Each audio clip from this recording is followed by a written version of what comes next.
Welcome to episode 88 of the People's History of Ideas podcast. Last episode, we discussed the string of victories that the communist guerrillas under the leadership of Mao Zedong and Zhu De won over Kuomintang campaigns in May and June 1928 to suppress the base area controlled by the communists along the Hunan-Jiangsu provincial border and centered on Jinggang Mountain, but which was also expanding into the lowland valleys surrounding the Jinggang Massif. When we ended the episode, the base area had expanded in the wake of the communist military victories to the greatest extent that it would reach, which was over 7,200 square kilometers with a population of over 500,000 people. These victories brought the communists a temporary respite from Kuomintang attacks, and they decided to make use of this time to expand the party and try to set up a better functioning government in the area, and to experiment with carrying out socio-economic reforms. In particular, land reform was on the agenda. These victories had given the communists a great morale boost, and the effect that this had on the psychology of both communist militants and regular peasants in the area was one of like, hey, the communists can beat the Kuomintang. These guys could really win a revolution. The effect on the one hand was that people who wanted to fight for a more equal and just China, who may have doubted whether joining the communists was a good idea, were animated to join up. But also, there was an effect where many people joined out of self-interest. We'll get into some details on all this in just a minute. But anyways, this time period around the middle of the summer, because it was characterized by all these victories and expansion and growth of the party and a general sense of winning, is known as the high tide period of the Jinggangshan base area experience. Now, this high tide was somewhat anticipated by Mao Zedong's sense of optimism at a conference of party representatives of the border area that took place on May 20th, 1928, during the break between the two suppression campaigns that we discussed last episode. At this conference, Mao gave a speech addressing a question that some people had been asking, which was framed as, how long can we keep the red flag flying? That is, there were a bunch of Communist Party members asking this very important and reasonable question of how long they could actually keep hold of their base area. Was it or wasn't it inevitable that, eventually, the Kuomintang would send enough troops that the communists just couldn't hold out any longer? This theme prefigures a resolution that Mao put forward at a different party meeting in October 1928, much of which appears in Mao's selected works under the title, Why Is It That Red Political Power Can Exist in China? Some pretty major stuff is going to happen between this May 20th speech by Mao and the October 5th resolution that Mao put forward, but the question would remain germane for some time to come. We don't have the text of the speech from May 20th, but we do know from people who were there what Mao talked about. The central piece of that talk was a summation of the process of the formation of the Jinggangshan base area, which Mao gave in order to concretely explain what the material conditions were that facilitated the continuing existence of a communist base area. By doing this, Mao sought to show was that the pessimists, and as he called them, defeatists, were not being materialists, that they were letting their subjective fears about defeat carry them away. After summing up what had been accomplished so far and rhetorically using the success that had been had so far as a way of quashing the pessimism that some comrades had been feeling about the long-term prospects of the Jinggangshan base area, Mao put forward a plan for going forward and deepening the revolutionary process in the base area. The key aspect of this was carrying through a land reform which was supposed to solidify mass support for the revolution in the area. At the same time, governmental structures would be elaborated in order to govern in a less ad hoc manner, and as part of this process, the party would need to grow quite a bit as well. It was a kind of plan for moving on from just hanging on with military force to setting up to govern in a kind of semi-permanent way in the region. Now, the next suppression campaign by the Kuomintang came not long after this speech by Mao, and these plans had to be put on hold for the most part. But after the communist victory in June, which again we discussed last episode, this plan for carrying out land reform and growing the party went into effect and was really carried along by the sense that the communist movement was on the ascendant that had been engendered by the military victories. Now, the key to everything that the communists hoped to accomplish in terms of solidifying their rule in the region and growing the party and achieving a strong base of mass support was land reform. And on one level, land reform is a pretty simple concept to grasp. It goes something like this. There are a lot of peasants who don't have enough land to make a good living off of the land. And back in episode 63, we spoke in more detail about the specific survival strategies of people in the Jinggangshan region. The idea with land reform is that you give these people enough land to make a decent living off the land, and then they'll support your political aims. Naturally, this is an easier proposition for people with egalitarian agendas than for political groups that rely at least partially on the support of people with large land holdings. But land reform in one form or another has actually been carried out by all kinds of political groups with modernizing agendas around the world during the past couple hundred years.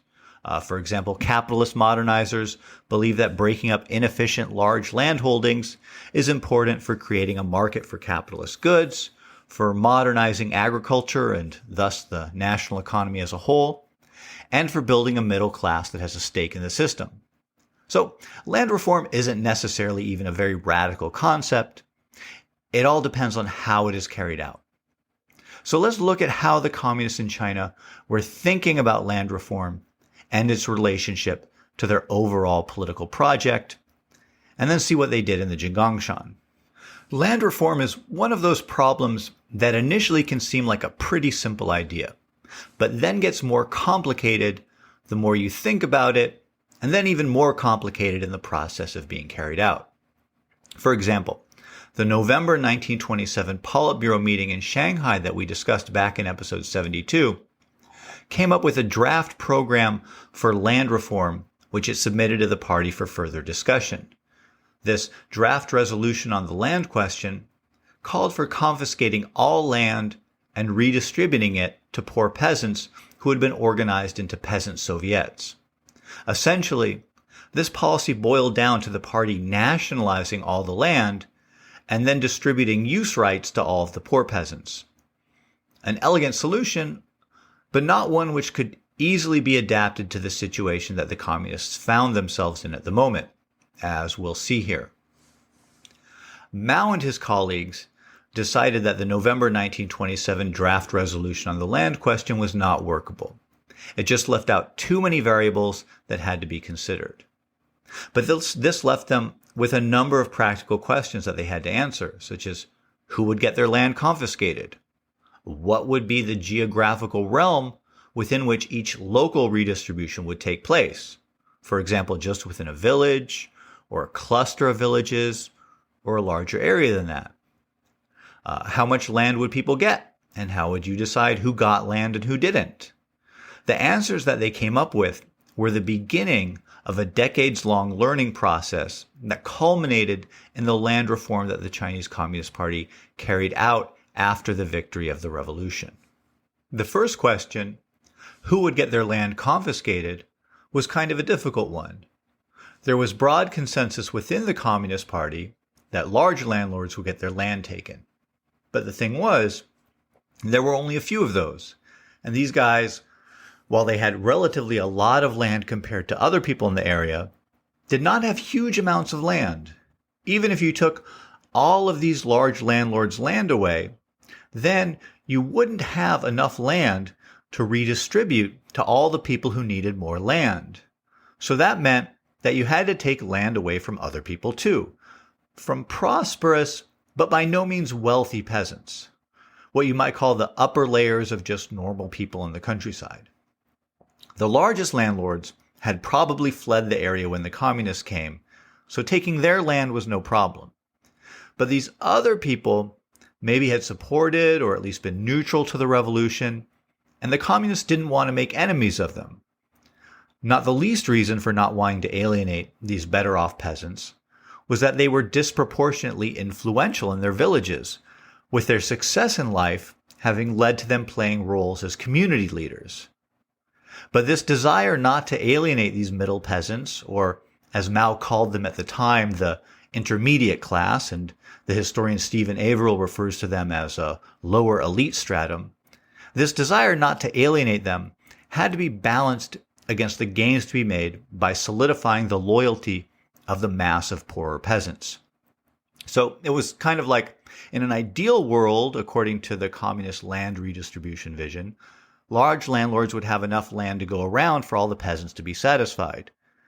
But as it was, if you wanted to actually give enough land to make a real difference in the lives of the vast majority of the peasants, you were going to have to take land away from some people that you didn't really want to have to take land away from.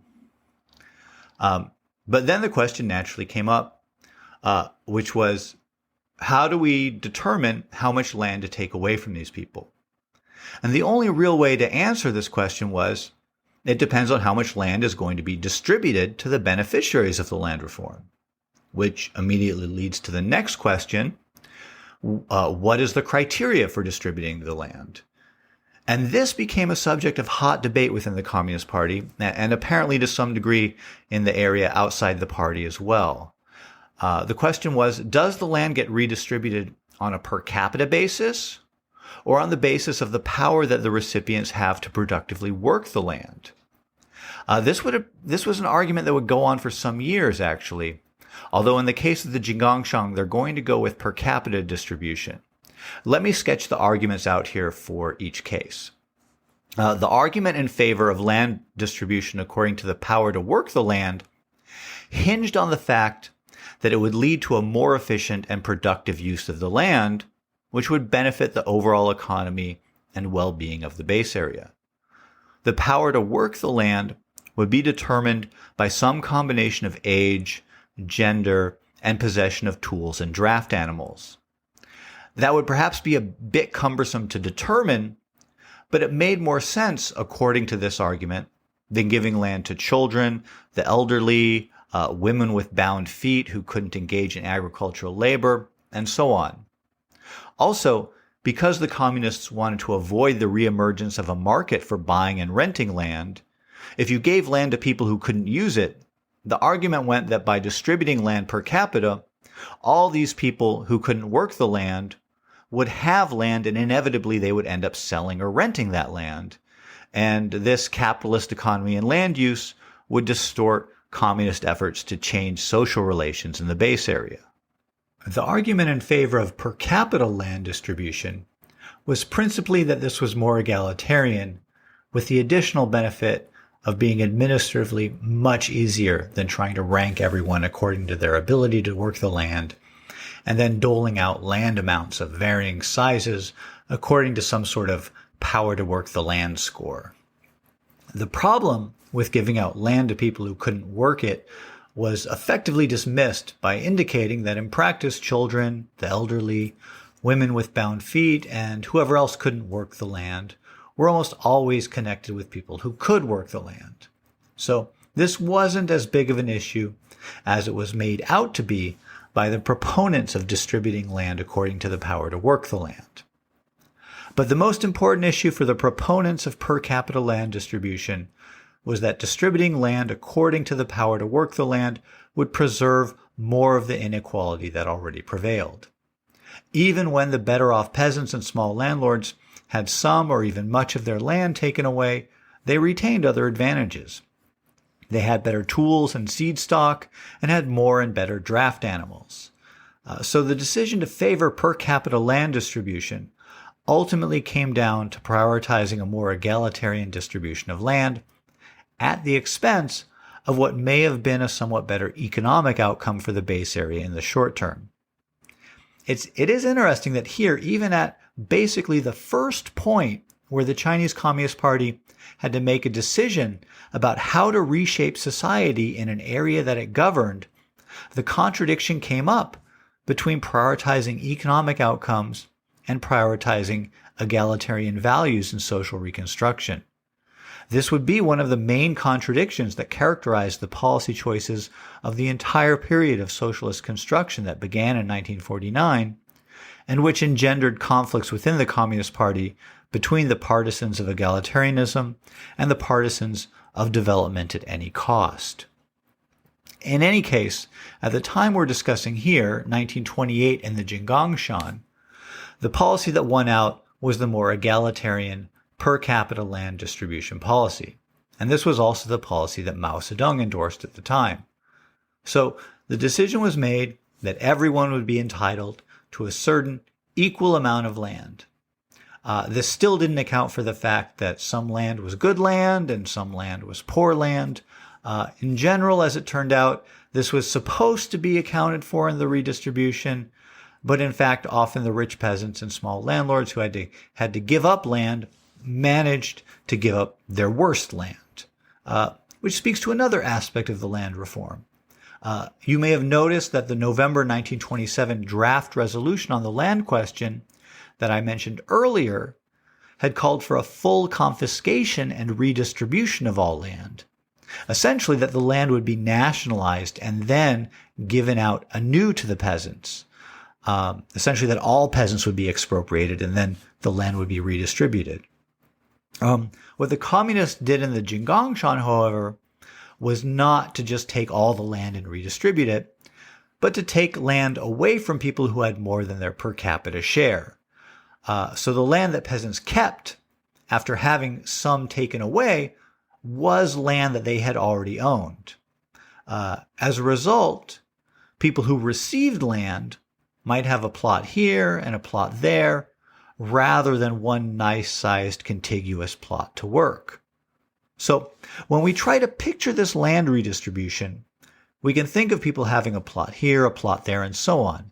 And maybe one plot would be of better off land and another plot of not so good land. I mean, this in fact was not all that uncommon even before the land reform, especially in the mountains where good agricultural land could be kind of spaced out. A peasant might own a bunch of land, but it wouldn't all necessarily be land in the exact same place. This dispersed geographical dimension to the farming of poor peasants in mountainous areas is actually kind of a regular feature internationally, where peasants might have a plot here and a plot there, and some might even be so far that they walk a day between them and have to spend several days there working the land to make it worth the trip. Which raises the question of just how large of an area was taken as the basis for each land redistribution. And I think that when most of us picture land redistribution, we probably think of a more or less a single village, and there's some land around the village, and it's just kind of carved up and given out. But actually, in practice, the communists in the Jinggangshan found the village to be a very difficult basic unit for the redistribution of land. The problem with villages was that you had these small populations where everyone knew each other. Many people, or even everyone, might be related to each other. Remember, Mao himself came from a village where everyone was named Mao. Everyone had the same last name. Everyone was from the Mao lineage group, right? And there were all kinds of complicated interpersonal ties and histories that people had with each other, including various ties of dependence and indebtedness. So when you redivided land within that small population, you could explode a bunch of personal issues, or the whole land redistribution could be undermined by the dominance of someone who headed up the most powerful family in the village, just to name two of many possibilities.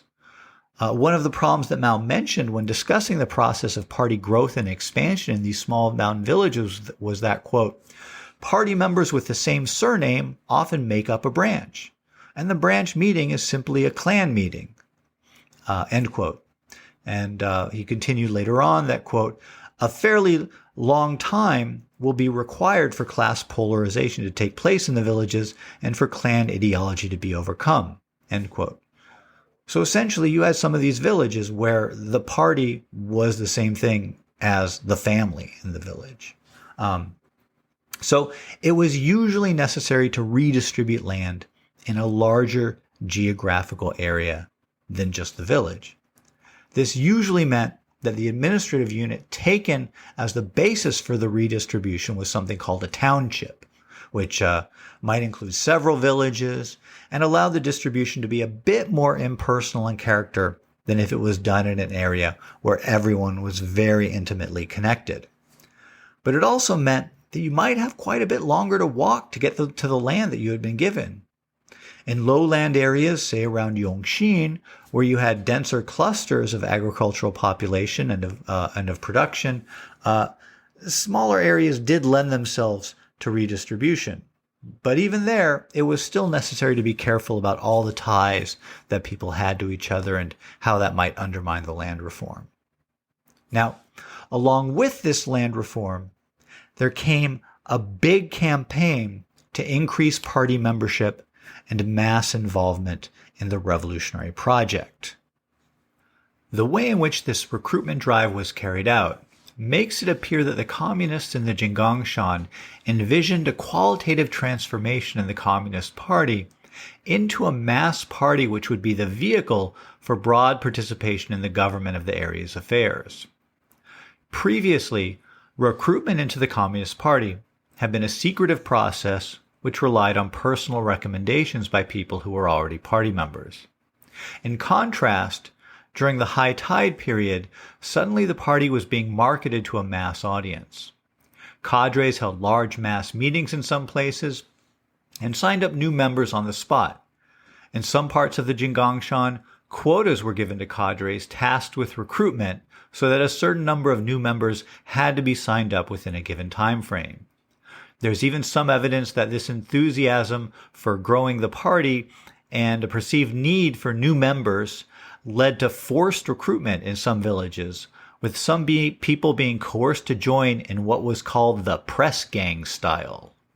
As problematic as coercive recruitment into the party may have been, the larger danger to the Communist Party's integrity was from the many people who were happy to join, precisely because the party appeared to be more or less fully and securely in charge of affairs in the area now. In many small townships, an initial party core membership of a handful grew to 40 or 50 members. Overall, party membership grew about tenfold. That's a 1,000% increase in membership. The motivation for the increase in members is clear enough. If the party was actually going to govern effectively, there were a million tasks which cried out to be done. And the army, which had often served as an ad hoc governing body, was both ill-equipped for regular governance and was needed for specifically military duties. But under these circumstances, many new members had little knowledge of or regard for the party's standards for personal behavior, much less its history and ideology. In particular, many of the better-off peasants were able to parlay the influence that they enjoyed in their villages into becoming party members, effectively becoming the party leaders in new branches formed in their villages. Thus, they were in a good position to manage the land reform in such a way as to protect their best lands and their interests overall. When Mao wrote of the problems involved in party meetings in some villages just being a new name for what previously would have been a meeting of a lineage group, this is one of the issues that was implied by the problem. This mass recruitment drive would lead to the first purge of the party in the fall. It's kind of remarkable how much this echoes similar mass recruitment drives which were followed by party purges in the Soviet Union that happened around the same time, where the need to expand the party ran into the various problems thrown up by admitting a ton of people into what had been set up to be a more elite and selective organization, with lots of people joining for selfish reasons and many others just lacking the training and education to carry out the tasks that were now expected of them, and with the party organization itself unable to either train or monitor people, and thus having to correct itself only through cumbersome rectification campaigns and purges rather than through the more orderly disciplinary functioning that one would expect from a modern institution. Anyways, we'll talk about the fall purge, the first in the party's history, in a future episode. Another unforeseen problem which occurred was the resurgence of the ethnic tensions in the region as a result of the land reform. This was a major theme that we discussed in our background episodes on the region in episodes 63 through 66, and the land reform really dredged up these issues. While the communists, especially those from outside the Jinggangshan, conceived of the land reform in terms of economic divisions among the peasants, many local peasants saw the land reform in ethnic terms. And this included many locally recruited communist cadres and army soldiers who carried out the land reform. Not only that, but these ethnic tensions found expression within the communist movement itself. As we discussed in episode 66, the early party organizations in the area tended to be dominated by the early settler Han Chinese of the area. And this remained the case, even though efforts had been made since Mao's arrival in the area to redress the imbalance. However, the 32nd Regiment of the 4th Red Army, as we discussed 2 episodes ago, was made up of the former bandit forces of Yuan Wencai and Wang Zuo, and were overwhelmingly guest people Hakkas. And remember, even though they were called guest people, many of these families had been in the area for centuries. So, local perception was of an early settler party and a Hakka guest people army. This found further expression in some personal animosities that developed between some prominent leaders of the party and the army, one early settler and the other a Hakka.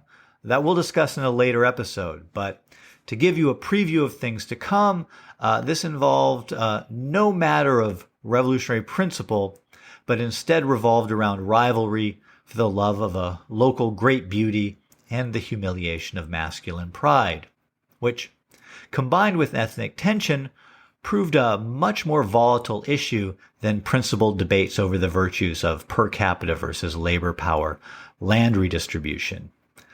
And yes, this will contribute to a lot of people getting killed. But we're not there yet. Now, the land reform was supposed to be carried out by the local Soviet government. But in reality, the Soviet governments were not functioning so well, which was part of the reason for the big party recruitment drive. So, in practice, much of the land reform was carried out by the army. What this meant was that in some places you had the 32nd Regiment, a bunch of Hakka former bandits who had become communist soldiers, carrying out the expropriation of the land of a lot of more prosperous early settler peasants. In practice, to many, if not most participants on both sides, this process felt like a direct continuation of the earlier situation where poor Hakka social bandits descended from the mountains on better off early settler farms. So there was this totally unintended restoking of ethnic tensions in the region that took place during the land reform, which the communist leadership did not foresee. As a result, many local people conflated the communist revolution with the assertion of the interests of the local Hakka people. And this included both Hakka people who saw this as a good thing and early settler Han Chinese peasants who didn't see this as a good thing. Perhaps the most disappointing of the unexpected challenges of the land reform was the resistance of Wang Zuo and Yuan Wencai to having their own land redistributed. Here were the 2 top local leaders of the communists, the leaders of the 32nd Regiment, and both were heavily associated with the local Hakka cause. And they were happy to confiscate and redistribute other people's land, but initially refused the considerable land that they had accumulated over the years to be divided. Right? They both started off as not well-off people at all, quite poor in the case of Wang Zuo, and over the course of their careers had, been very successful, and as part of that had opportunities to accumulate some land. Eventually, other party leaders prevailed upon them to allow their land to be divided. But much damage had been done to interethnic relations when they presided over the division of the lands of well-off early settler peasants while preserving their own holdings. So, as I alluded to earlier in this episode, when a land reform hits the ground and theory becomes practice, there are always unforeseen ways in which things play out, which show the need for revolutionaries to learn and adapt to the way in which reality is always more complex than theoreticians assume it to be. This was a big learning experience for the communists, and while there wouldn't be much time to correct all the problems that came up in the process of the land reform in the Jinggangshan, this experience informed later land reforms, which in turn presented their own sets of new challenges. All right, that's it for now. Thanks for listening, and thanks especially to everyone who is supporting the show. See you next time.